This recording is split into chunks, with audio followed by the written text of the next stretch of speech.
Welcome, everyone. It's a real pleasure to introduce to you this lecture recital, the title of which is Black Feminism in Music, Poetry, and Literature. And it is my pleasure to introduce to you Shana Oshiro and Edmond Charles and Jasmine Barnes to present to you this lecture recital here. My name is Ko Mizaki, and I'm just really glad and just honored to actually have a chance to here to introduce all of you for this wonderful lecture recital. So here we go. Thank you.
Before being born, men of this world denied you a place to enter from the space into which you were immaculately conceived.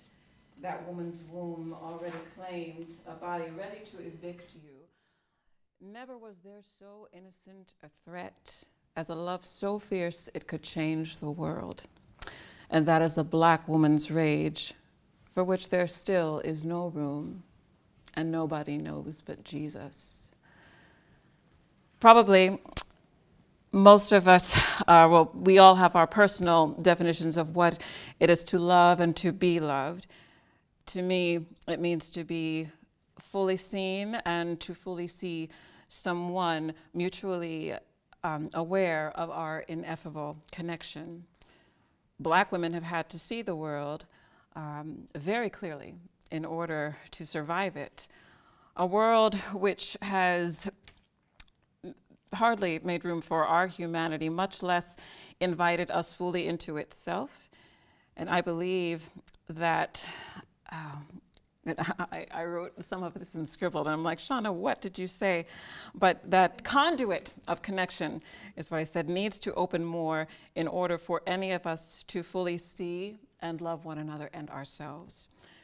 And there has been relatively limited dialogue in Black community spaces about feminist values, and by extension, Black feminism specifically, folks' definition of feminism can range from misguided beliefs that it is centered in some shallow belief that women are better than or exactly the same as men, or that women have forgotten their place, to the closer to true statement that women are equal and deserve equal treatment. The latter definition is, however, obscured by its association with white women's exclusionary practices in usurping movements which Black women initiated. Because indeed, most of the powerfully influential breakthroughs in the fight for women's equal treatment were the result of the work and the voices of Black women, from Sojourner Truth and Mary Church Terrell to Angela Davis and Stacey Abrams, to name only a very few familiar names across a span of time that is still too narrow to fully represent the legacy of Black feminist leadership and thought in this country. It has been this particular fight which represents the least socially valued group, with some of the greatest contributions to this nation's economic functioning and prosperity, that ultimately also addresses the needs and truth of every person on this land. And I'll state here that even as the experiences of trans and non-binary people are distinct and in many ways more challenging, especially for those who are Black and brown, the references I make to womanhood applies to every person who identifies as such.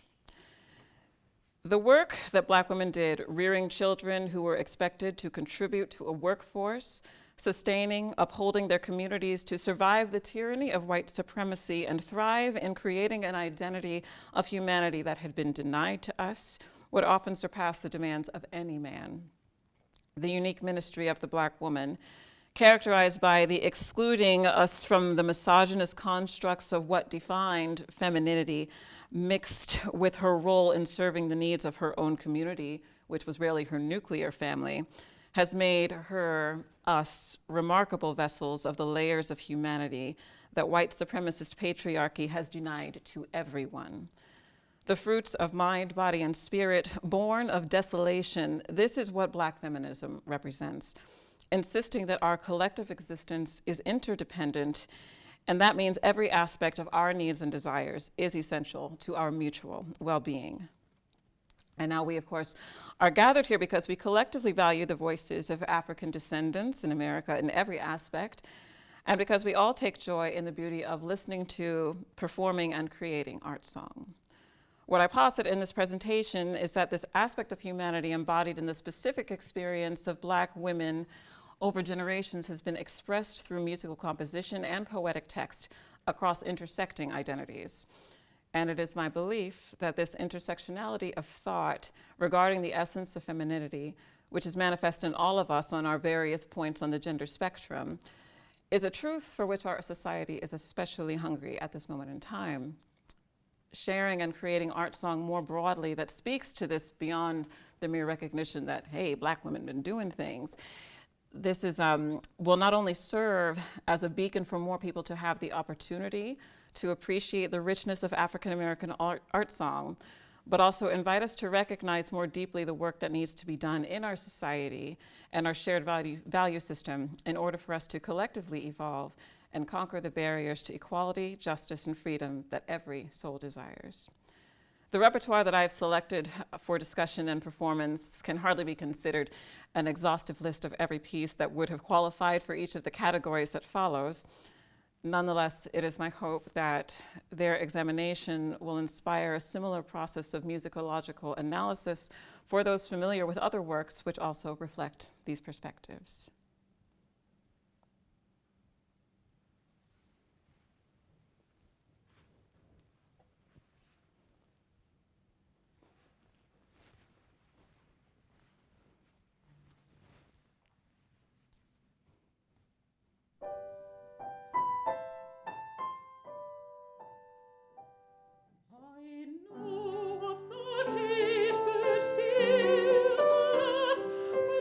Song is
see. As composers, Black women have both embraced odes to their divinity and transformed the essences of cries for freedom in the poetry of Black men. Florence Price masterfully infused new meaning into Black men's poetry, even when there was little in the foreground of some of these men's consciousness to suggest their views, particularly progressive, concerning gender equality. It is unclear, for example, whether James Weldon Johnson held any convictions to speak of regarding women's rights and place in society, particularly as he proselytizes the same patriarchal myths of the Old Testament, which lay the foundation for the subjugation of women in the church in his work, God's Trombones. His wife, Gail, on the other hand, was not only an activist with the NAACP, but also a member of Heterodoxy, a feminist group founded in Greenwich Village in 1912. For her to have been the only Black woman in this group, which was also known to have members who were lesbian and bisexual, where the cardinal rule was that one not be fixed in their beliefs, it seems almost inevitable that the values which she shared, explored, and adopted in this circle would have borne some influence on her husband's mind. And in this poem, The Glory of the Day, Price beautifully captures the reverence and adoration he held for whatever woman whose loss he mourns, quite possibly his mother, based on the date of its publication and the year of her death. And not just this deep love, but the actual essence of her that he so dearly loved, wrapped in imagery of nature, saturated with human emotion, both in the text and the harmonic progressions beneath a sweet, simple melody. She is exalted as practically a divine figure whose beauty and magnificence was tragically unbidden until it was no more. Paul Laurence Dunbar, famous for many poems and especially Sympathy, also set by Florence Price, can hardly be said to have been a feminist. Brilliant a writer as he was also abusive, having raped Alice Nelson during their engagement and violently battered her during their marriage, ending it in one of his drunken rages. And of course, men's frustrations festered into aggression against the women in their wake is nothing new under the sun. Florence Price suffered the same fate. These are contexts which deepen the truth of his ode to the proverbial caged bird, sung through the voice, mind, and heart of a woman. And who could know the depths of the plights shared by Black Americans, any American, any human being, more viscerally than our women. There is no fixed monopoly on suffering and injustice to be claimed by any person or group of people in the world. But certainly for a very long time in this country, Black and brown women have sung from the cages and bottom rungs of this social ladder to nowhere. Langston Hughes is to many one of the greatest leaders of the Harlem Renaissance era, known well to this day for his poetry, plays, short stories, and novels. His contribution to that body of literature also bears important yet subtle distinctions from other men's works, Black and white, in his portrayals of Black women. Interestingly, the rather sparse to nearly non-existent expressions of sexuality in his poetry and literature might represent which might represent the objects of his own desires, particularly in narratives involving women, is among the characteristics of his work that have prompted numerous discussions and speculations about whether he was gay or even asexual. And I find this interesting personally because this tendency of interpreting the absence of hypersexualizing women as an indication that he must have had some deviant sexuality for the time seems telling of how most people were used to perceiving female characters through an objectifying male gaze. But when Hughes did create Black women characters, in a time where they weren't regarded as developed human beings, but rather reduced to stereotypes, whose presence merely served as tools to propel other dominant characters and narrative profiles, Hughes instead would sometimes lend subtle, sometimes overt, details to the caricatures which concealed their substance. He took the mammy, the tragic mulatto, the Jezebel, and forced readers to glimpse twinkles of truth in their unsung humanity. This is particularly noteworthy as a demonstration of feminism, allowing both Black male and female characters to offer protest to oppressions that were distinctly the lot of Black women. Through his book of short stories, The Ways of White Folks, he has told the truth of mothers who have had to sacrifice resources of time and energy at the whims of their white masters and mistresses. These mothers were forced to prioritize the desires of these white people and those children's needs to ensure that they could at least feed their own children, who were left to their own devices of seeking and interpreting what love existed in the world for them, when the strongest evidence was often their mother's absence.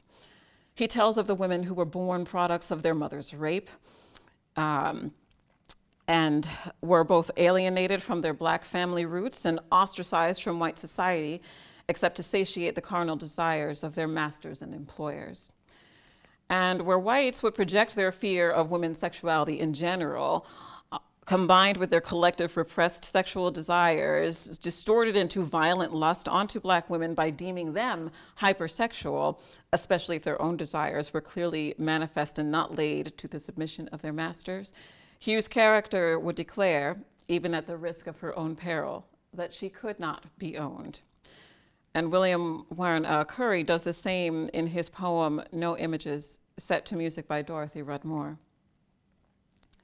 So turning to these songs set to Hughes' poetry by Margaret Bonds and Florence Price, the stories of these brilliant composers amplifies these messages about the bodies and souls of Black women. Bonds was known as an activist and feminist, a close collaborator and friend of Langston Hughes, and fully aware of how prejudices against her gender and race led people to believe she was incapable of expertise beyond homemaking.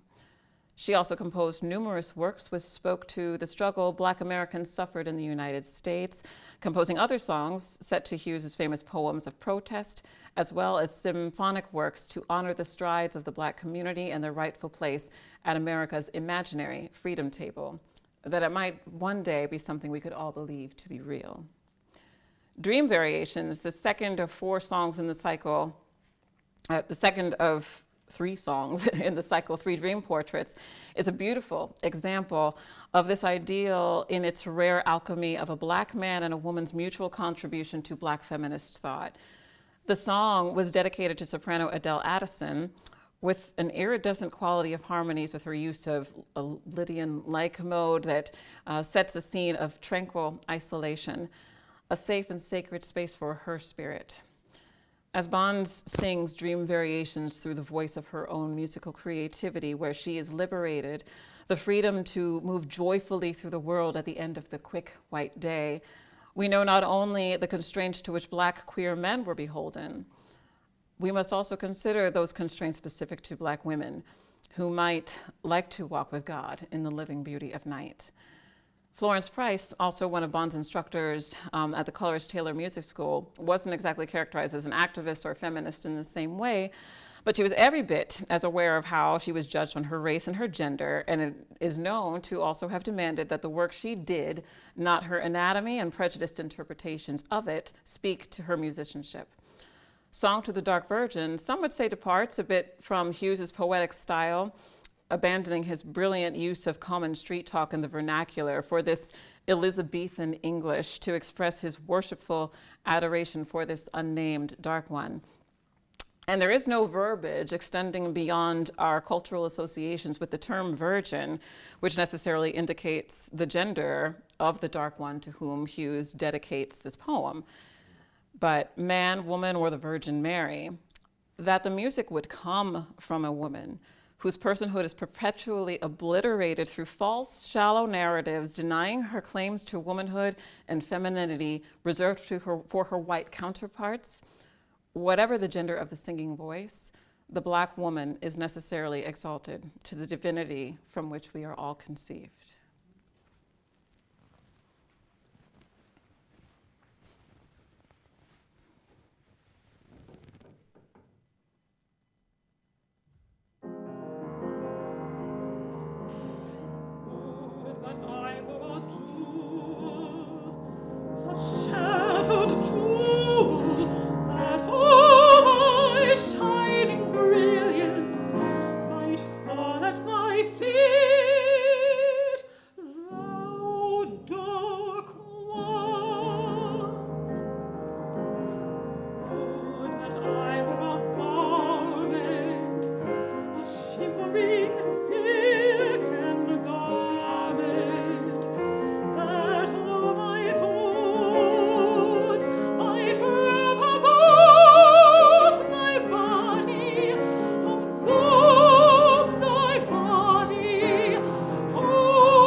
feel like this needs to be read. I'm going to do it. I'm concerned about time, but I've got the children to tend, the clothes to mend, the floor to mop, the food to shop, the chicken to fry, the baby to drag, our company to feed, the garden to weed. I've got shirts to press, the tots to dress, the cane to be cut. I got to clean up this hut, then see about the sick and the cotton to pick. Shine on me, sunshine, rain on me, rain. Fall softly, dewdrops, and cool my brow again. Storm, blow me from here with your fiercest wind. Let me float across the sky till I can rest again. Fall gently, snowflakes. Cover me with white, cold, icy kisses and let me rest tonight. Sun, rain, curving sky, mountain, oceans, leaf and stone, stars shine, moon glow. You're all that I can call my own. I imagine that if one were to ask the average American, are you familiar with the poem Sympathy by Paul Laurence Dunbar? They'd say, what by Paul who? But if, however, you were to ask, are you familiar with I Know Why the Caged Bird Sings? They would say, oh yes, I love Maya Angelou. She might be the only poet I know besides Shakespeare, Langston Hughes. And Maya Angelou is known to have preferred the term womanist to feminist, a difference defined and described by Jaquetta Amal, who says, womanist constructs black women's experience in opposition to those of white women. This meaning of womanism, seeing it as being different from and superior to feminism, a difference allegedly stemming from black and white women's different histories with American racism. While this particular wording implies a posture of disdain towards the short-sighted and racist by omission values of feminist activism among white women, Ms. Angelou's entire legacy as an artist and human being would seem to require that her use of the term womanism was not so much in opposition to, but rather a repositioning of the concepts of feminist thoughts, which extend to every person's innate desire for dignity, freedom, and love. This all-encompassing view of humanity, which is evident in every treasure of her mind and creativity she left behind for us to consume, is also evident in the works set to music by Richard Danielpour, as well as their friendship itself. The first set of her poetry Danielpour created in collaboration with Yo-Yo Ma and Emmanuel Axe, Portraits, was extended to include her after these men established this theme of one heroic woman. And it was she who influenced the idea's expansion to represent women everywhere, reigning heroes in their own rights with their own worlds and children to save, disasters to extinguish. The second of his large-scale compositions to her poetry is A Woman's Life, a collection of poems from different times and contexts spanning the experiences women, especially, of course, Black women, which was, of course, performed masterfully by Angela Brown, one of Danielpour's favorite sopranos, who debuted his opera, Margaret Garner. The cacophonous dissonance, and that was, I don't know if that came through the microphones, but that frightened me. But it was well-timed. Cacophonous dissonance and screaming vocal lines seem to betray the grounded, mellow tone with which Maya Angelou speaks and the playfulness with which she herself had delivered the poem. You know, it's a children's book. And at first, his musical choices didn't make sense to me. But Ms. Angelou read his text aloud to Dr. Danielpour, sitting across from one another at a kitchen table, hers, I believe, and he called it the best performance he had ever witnessed. So he knows how she speaks, and he was listening deeply. Not only did he transfigure this already brilliant poetry into something remarkably expansive in his chosen expression of these experiences, I felt, listening again, that he had actually internalized these fragments of story and truly felt it as his own, as all of our own, treasuring the simple gifts of love, safety and innocence in little girl sayings, standing firm in the face of a terrifying and hostile world and laughing at it in its many faces. Life doesn't frighten me. Searching for love again in this desolation, they went home and come be my baby. Losing lovers and delusions of power in Let's Me Jest and My Life Has Turned to Blue, and clinging to the everlasting loves that sustains us through it all, many and more. that a collaboration between this Black woman born into such a harsh world and this man born to Iranian parents could give us a Black woman's life encapsulated in this music and make it just accessible enough that we and anyone listening would make the effort to reach for it is a profound actualization of what I believe Black feminism to be at its core.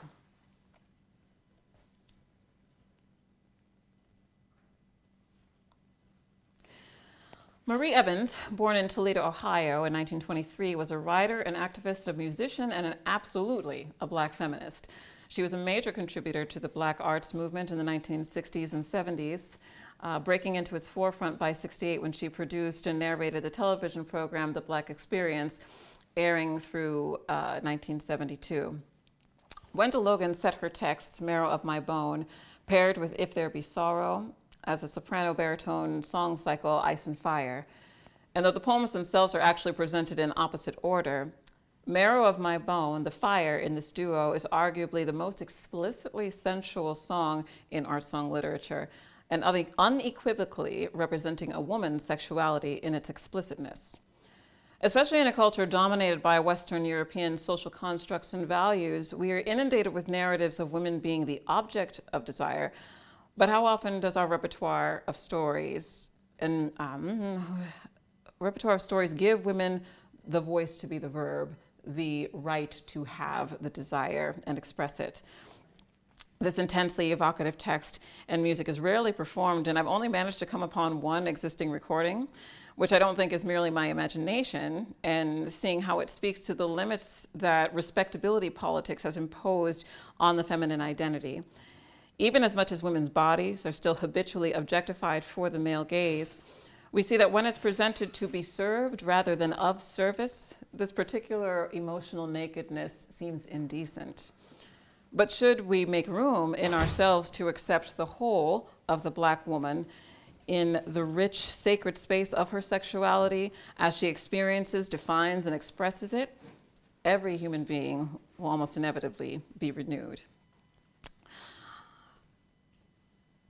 Some of you may be familiar with the book, The Disordered Cosmos by Dr. Shana Prescott-Weinstein, a semi-autobiographical book by a Black physics and women's studies professor at Harvard University about the peculiar nature of quantum physics and the social politics which disrupt our attempts to chase the mysteries of the universe. A composer named Robert Gross, white, cis, bisexual, and disabled, read this book and felt inspired to set it to music, and thankfully to share it with me. I'm glad to have had both his and Dr. Prescott-Weinstein's permission to include it in today's presentation, because it's a whole new use of Black women's words that happen to be beautiful, thoughtful, and evocative. In an entirely different space from the arts, Gross has built a new bridge from a Black woman's eyes and mind, connecting it to the rest of the world through music. And it was his intent. And this was his intent. This is the kind of interdisciplinary, intentional, and active allyship that can elevate our consciousness of one another and of deeper truths. Taking that trip into the wholeness of any mind today, and today those of Black women, will always open up a space in our own.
survival mode.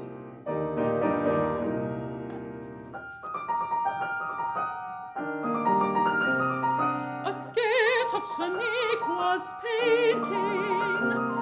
We were always scientists, appears at the beginning of this book. I commissioned that painting partly because I was trying to figure out my own answer to this question. I asked Shaniqua to envision unnamed black women scientists under slavery. I wanted to challenge the idea that scientific thought has been the exclusive purview of Euro-Americans and those of us who have been trained in their knowledge systems.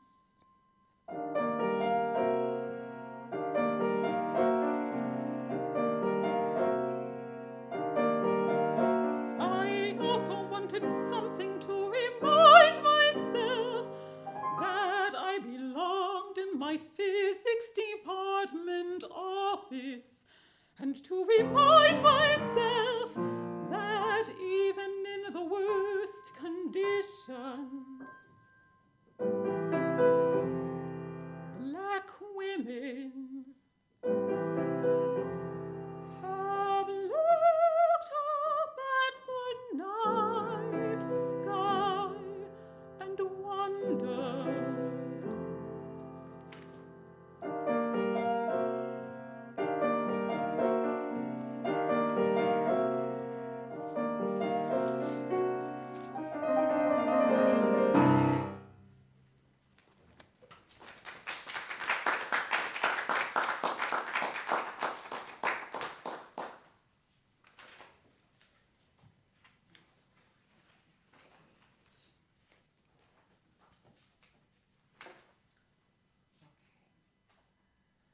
I am a musician and a humanitarian.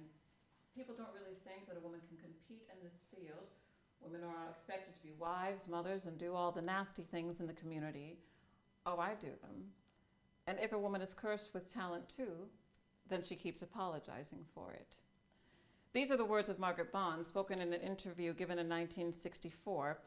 And while one of the greatest hallmarks of her career and personal life is her ongoing collaboration and close friendship with Langston Hughes, anyone seeing this quote would hardly find it surprising that she would have been drawn to the poetry of Edna St. Vincent Millay. Millay is known for the feminist themes of eroticism, free thought, and free love in her poetry and personal life, a rich complement of text to the thick textures and complex harmonies characteristic of Bonds' compositions. The collection 6 Songs and Poems by Edna St. Vincent Millay was released in 2021, comprised of a set of 4 texts from Millay's works, Fatal Interview and The Harp Weaver, and other poems. The former of these collections was centered in the bitter longings and loss of love, while the latter sang more of the joyous aches of the soul. Ms. Bonds condensed these disparate themes into a new and timeless artifact of feminine spirit and sensuality, which Millay articulated with equal aptitude and artistry. And while there are no explicit notes from Bonds which indicate she had a particular narrative in mind, it is a fair assumption to conclude that she chose these poems being thoroughly familiar with both collections, and that she herself had processed a statement of her own in which she would convey the music. It's an untamed, unattainable, yet ineffable love which reigns victorious throughout the cycle in Bonds' interpretation of Millay's poetry. At the risk of presuming to define it, I offer that this work reminds me of Audre Lorde's essay, Uses of the Erotic.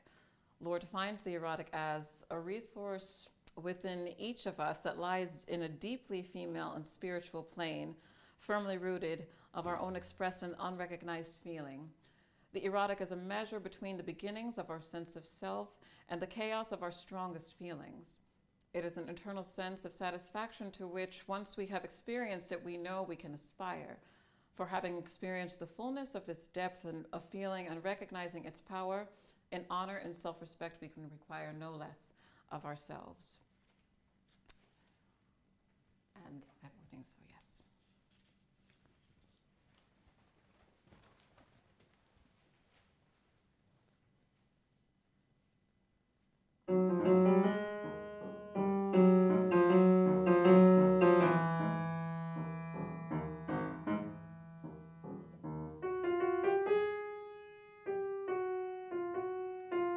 I drank at every vine. The last was like the first. I came upon no wine so wonderful as thirst.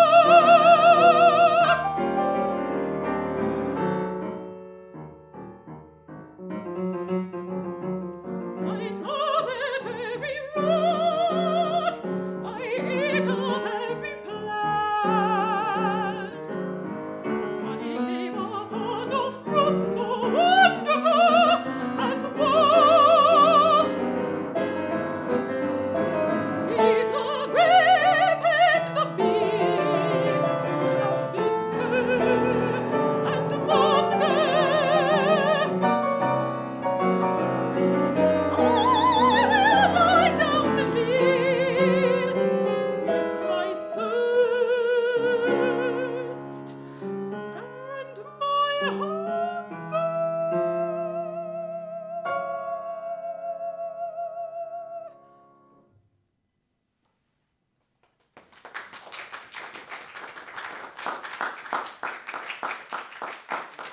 So I'm going to abbreviate this presentation because, there were scheduling things that we started late, and I want to respect everybody's time and also thank Mr. Edmond for his wonderful piano playing.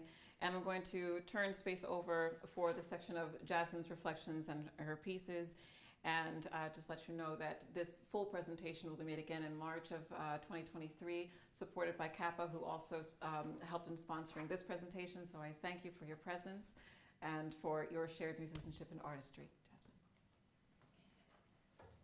Jasmine. Okay, so, all right. Get singing. Okay. Oh, just sing? Let's start with the songs. Okay, all right.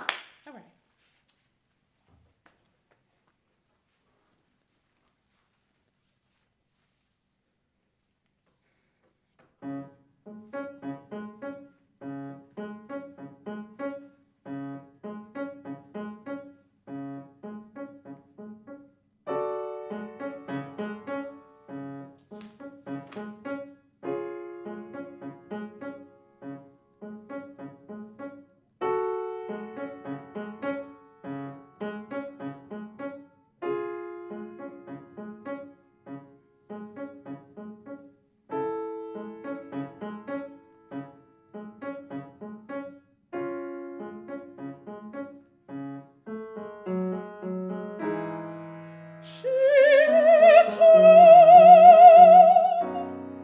She is familiar. Her skin is a reflection of the homeland.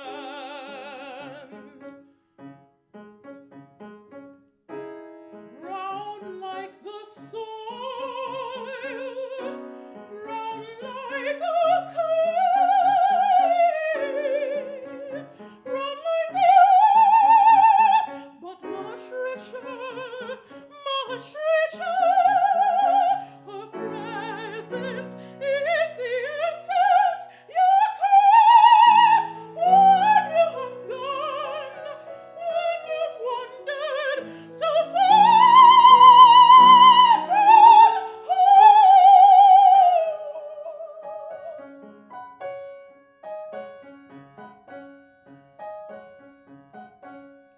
She is the bearer of all mankind.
it fair? Is it fair?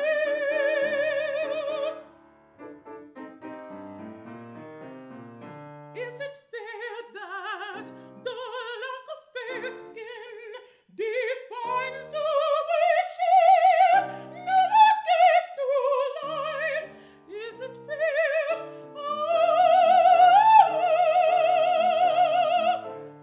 Is it fair that the color of her skin means attitude and not assertiveness? Is it fair? She's in a system that reduces her to only stereotypes. Is it fair? Is it fair? She hides who she is. She hides who she is. She hides who she is just to make you feel comfortable. Is it fair?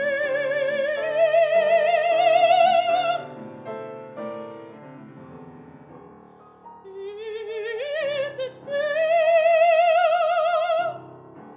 Is it fair?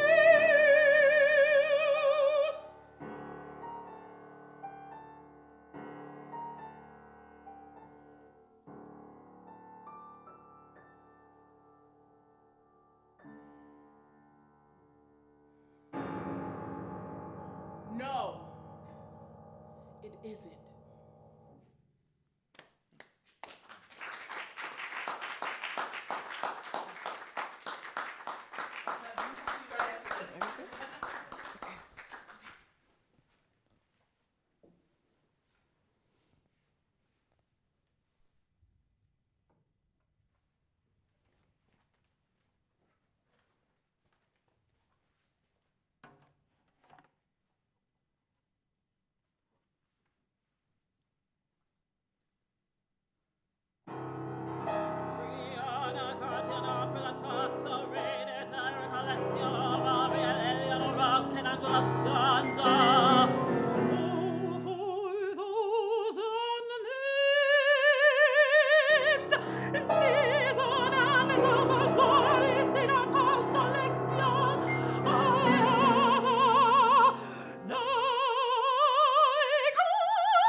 Think that black girl magic was a disappearing act. You'd think that black girl magic was a disappearing act. They fought, they fled, they cried, they bled, banished. Names in stars, in stories untold, vanished. No, that ain't magic, that's a trick, a lie. The curvy coffin laid in your mind.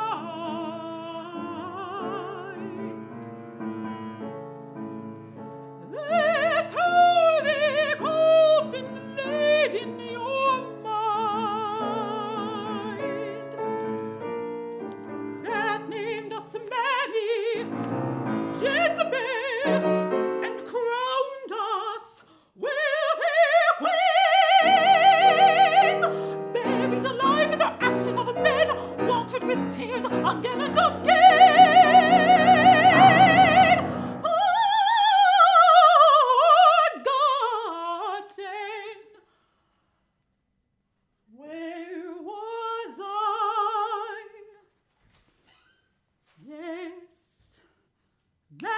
magic.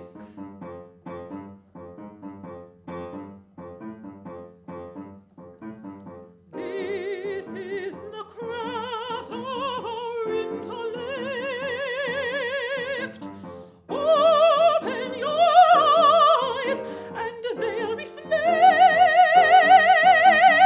the brilliant light of our truth from Miss Angela Meyer, Patricia Ruth. Speak life, that they may rise. Say their names, make them known. I'll hear mine and you your own. When you can scream, you'll sing their song. It's been too long. It's been too long.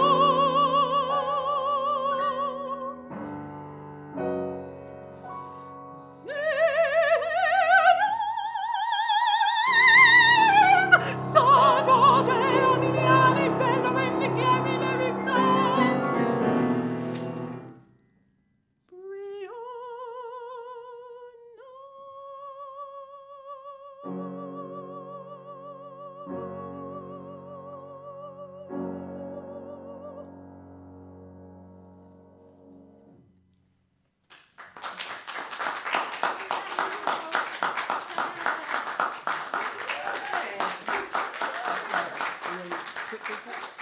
I'll be really quick. Yeah. Okay, really quick. Just to summarize everything that we talked about in this entire session. So we talked about different categories of Black feminism, well, different representations of Black feminism within art, song, and literature. We have the category of male composers and Black female librettists, and that was both for Black male composers and for white male composers. We also had Black male librettists and Black female composers. We also had I'm trying to be quick, so hopefully we can all watch this back and be able to reflect on this. But this last section was Black female composer and Black female librettist. And I feel like I missed a section. But so Shana actually wrote the text for the last piece that we just did, and I wrote the music for it, Taking Names. And so this was written for Lyric Fest for Karen Slack in her full work called Say Their Names. And yeah, so this piece was to honor Black women and Black trans women who have been murdered and unjustly killed in America, right? So the two pieces before that I sang, which mind you, I haven't sang in a while, so don't give me much. And right? But I wrote those pieces as well, and I wrote the text. And I wrote those, and it's a part of a song cycle called Songs for the African Violet. Those two are the first two songs in it. And the actual song cycle is in a verbiage that anyone can speak it. And I think that's really contrasting to quite a bit of other Black feminism literature where it's spoken of usually either directly in that tense or of modern literature. Okay, I'm going to wrap it up because I think we're out of time. You can keep going. I'm just setting okay. up Okay. for. Okay. Keep going. All right. But yeah. So to be clear, I actually wrote that song cycle for countertenor, actually. So I had to keep in mind that the text had to be something that anyone could sing instead of someone that directly related to the experience, but could speak from it. Could speak for those who couldn't speak for themselves. If that makes any sense, right? And then the last piece was in a different context where it was more so in first person, because it's like this is the craft of our intellect, so it's making it specific and baking in, that Black women would sing it, right? Because I'm trying to. My brain is just okay. But overall, Black feminism in literature and art song can be represented in so many different ways. One other category I wanted to bring up just real quick, and I'm gonna just touch on it and leave it alone, is the category of white male composers and white male librettists making stories or speaking on stories of Black women, or Black feminism reflected by someone that's not within the culture, and understood. But A couple pieces that came to mind for me was Sanctuary Road by Paul Moravec and Mark Campbell. Another that came to mind was Intelligence by Jake Heggie and Jean Shear. So these are pieces, and I'm not saying that that can't be done, but there is a difference in the representation of Black feminism within pieces that either have direct relation or correlation to someone that is a Black woman, and those that don't. And you can see the difference.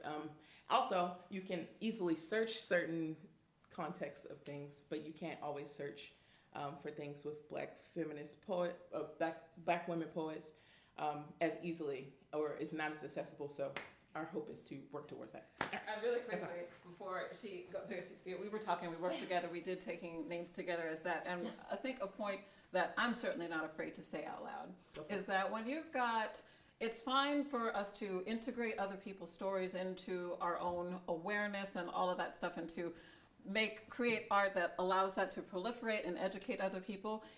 But when you leave the people about whom the story is out of the process and out of the equation, and then you profit from it, it's not okay. Okay. Okay. Thank you.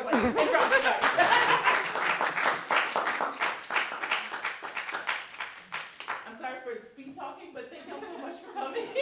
And I hope what we just said made any sense. And I know Shana's did.